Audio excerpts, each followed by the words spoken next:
boarding my flight to Edinburgh. I don't know. Oh, I know what I do. I'm just get to my face.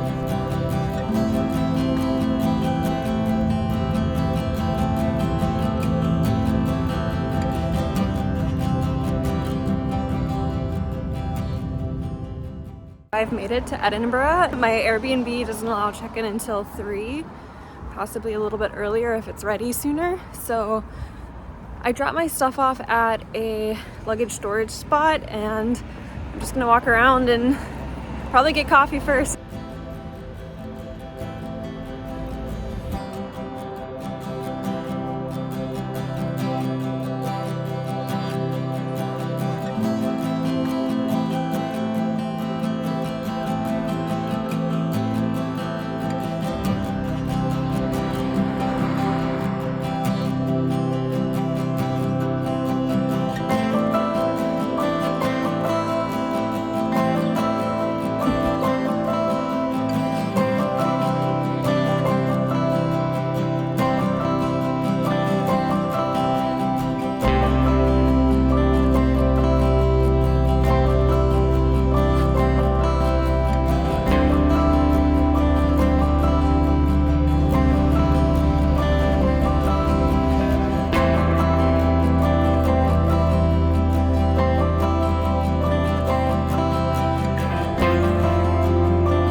So I finally made it to my Airbnb. It's 3 p.m. I walked around for a little bit on my own and then I wanted to find a way to pass the time better while I was waiting to get into my Airbnb. And so I booked a 3-hour walking history tour through the whole kind of Royal Mile from the castle to the palace, which was really great, but I got really cold, really hungry, and my back was hurting because I had not this backpack, thankfully, but my other backpack that still had my full laptop in it, so that was kind of heavy. I was pretty tired by the end of the 3 hours and 20 minutes. I was pretty exhausted. And now I'm in my apartment, so I'll show you quick, and then I'm gonna probably shower. No, first have a snack, shower, then go find food.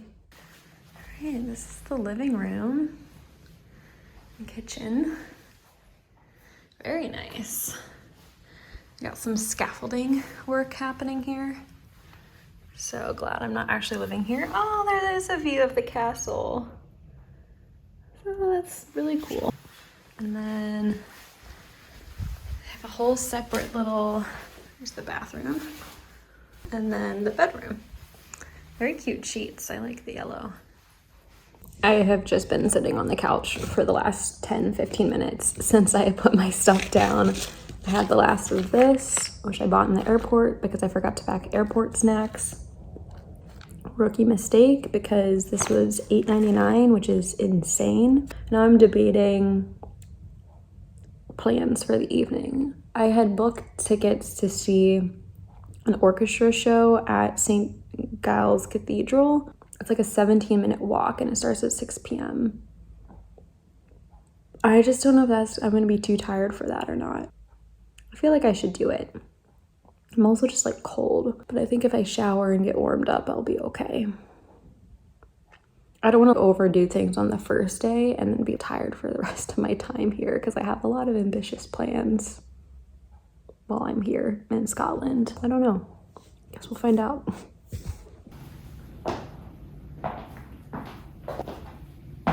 Let's go. And it's just one night. Getting close.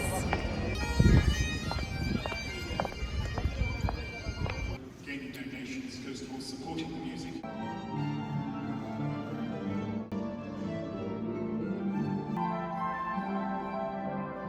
I'm really glad that I went to the guitar and mandolin orchestra. It was really beautiful. Definitely got a second wind, I think, after I ate something. So that's always good to remember. Don't count yourself out until you've had some food. But I'm headed back for the night. I'm gonna get some rest and then get up tomorrow. I think the first official thing I have scheduled for tomorrow is a 10 a.m. coffee tour. So looking forward to that.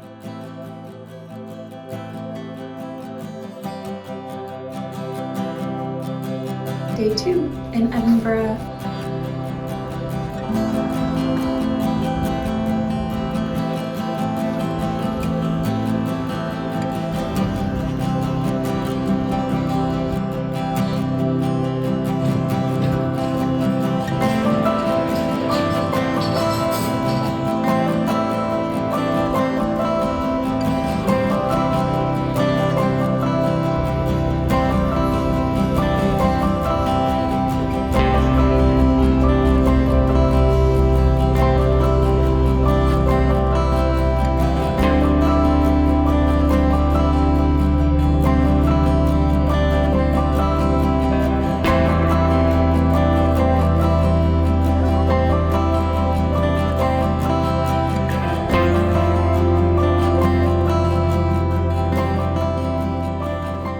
The tour guide talked about the history of coffee and the history of Scotland and kind of how the two were intermingled or tied together, which was really cool. And then we ended with a cup of coffee that we got to enjoy in a close. So basically, the Castle of Edinburgh is built on top of an extinct volcano, and the Royal Mile is kind of sloped down through where the lava ran down from the volcano and cooled. And so the Royal Mile's really kind of built up taller than the rest of the surrounding areas. And so the closes are the little streets or walkways that often have stairs or kind of steeply sloped paths to get kind of off of that main raised lava bed.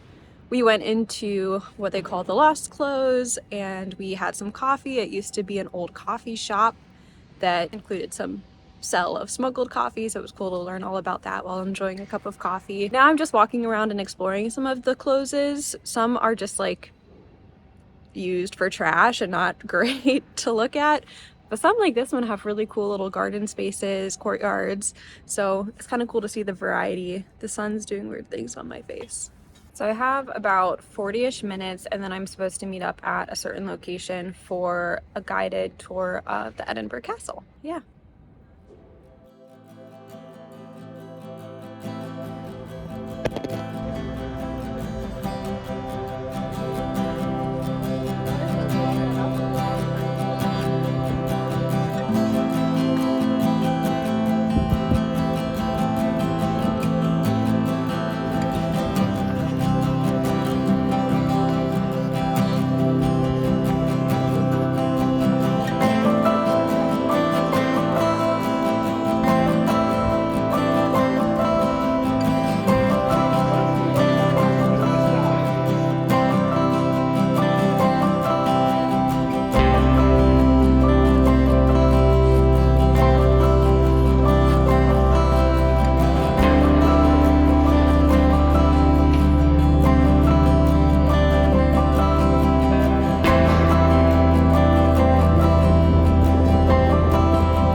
Airbnb. After the castle, I first went to one mountaineering or camping goods store and they did not have the type of camp stove fuel that I needed. So I went to a second one, which was huge. It was like 4 or 5 stories tall and I had to go all the way up to the top floor. But they also said that once I'm done, if I have it left, like if I have any fuel left over or I'm looking for somewhere to discard the canisters, they'll actually take them back. So that was really neat because that's something I've struggled with in the past for these kinds of trips, especially, you know, when I'm flying. After that, I walked over just a block or two to a Mediterranean restaurant and had dinner there. It was a lot of food, so I have the leftovers, which I will be bringing on my 6-ish, 7-ish hour bus ride tomorrow to get up to the Isle of Skye. This evening, what I really want to do is go on a run through this one part of town. I'll show you in a little bit. Then hopefully, if it's still sunny out, I'll end the run towards Calton Hill.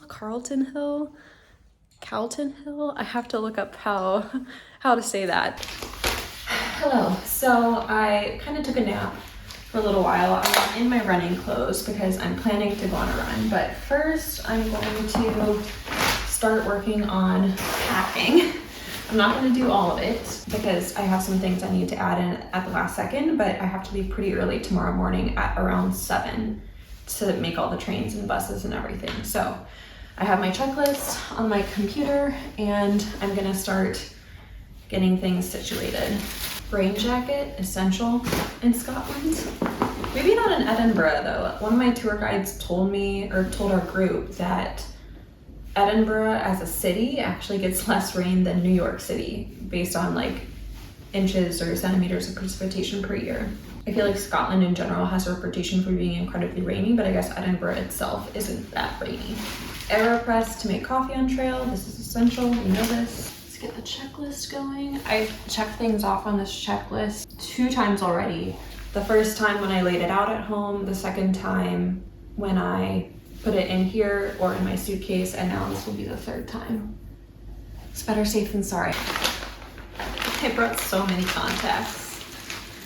It's like my worst fear though, to not have contacts or to not have contacts. Got my MSR Pocket Rocket camp stove. Oh, I got my fuel for that as well. Puff jacket, check. Do I want to wear that on the bus? Probably. PJ pants, check. PJ shirt, check. Light long sleeve shirt, check. Extra socks, check. Pants, check. Shorts, check. Hiking shoes in the other room. I'm not gonna forget those. I'm like, we're wearing them. Flip flops, check. Hats, check. The other one's in the other room, so I'm gonna not check that just yet. Gloves, check. I want to kind of double check through all my electronics to make sure I have the right cords and still be as narrowed down on the cords as possible. Garmin, check. All right, I've made decent progress on organizing packing, but it's 8:08, so I think it's time to go on my run. I want to start over by Dean Path. There's this really nice park along the river, the water of Leith, the Dean Bridge. And then I'm gonna run along the water, but then I'm gonna cut down to Calton Hill, which is where I wanna watch the sunset.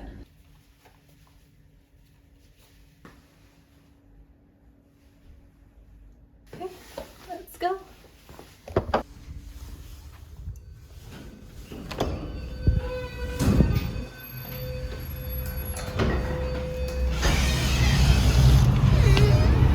Running away from the castle.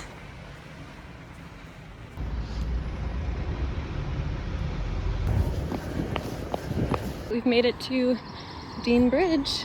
Somehow I gotta get down, I think. I definitely want to be running down in there somehow. Quite a steep little downhill here.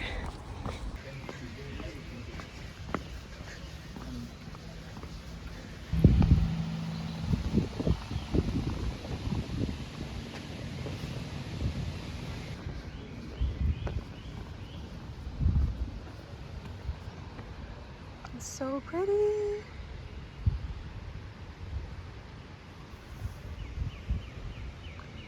Wow. I was not supposed to run across the bridge up there. I had to run across, look at my map, and then run back across and down. But I found it. I think I figured out the path. It took me forever.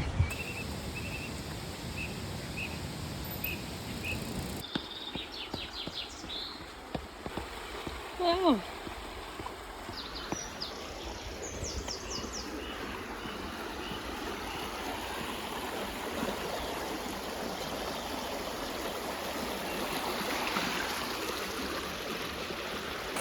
It's really pretty.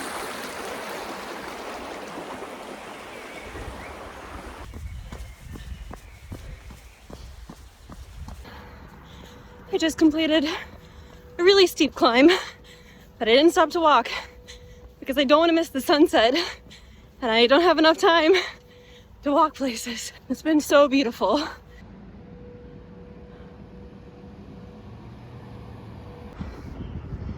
Wow. Okay, crossing the street. Oh, this road is so steep.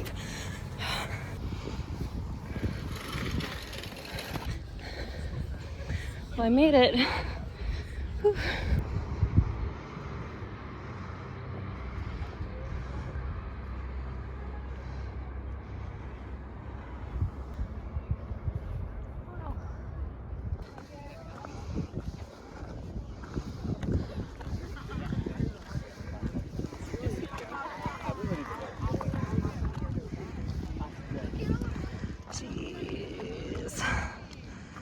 it is.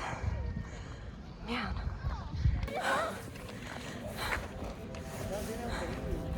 I'm sweating.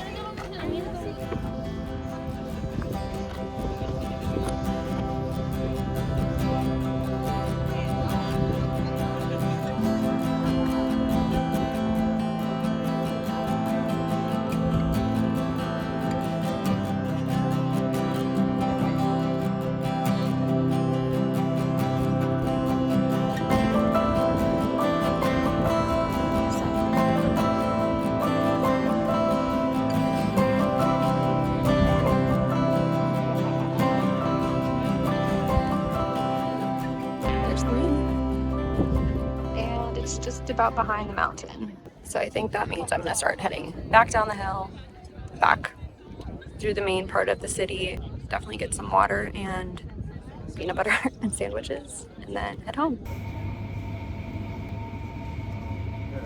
I ended up running back home for efficiency's sake, though I didn't track it on Nike Run Club, which was kind of dumb. And then I got water bottles and peanut butter and bread. Way too much bread, but that's the only way they were selling it, so.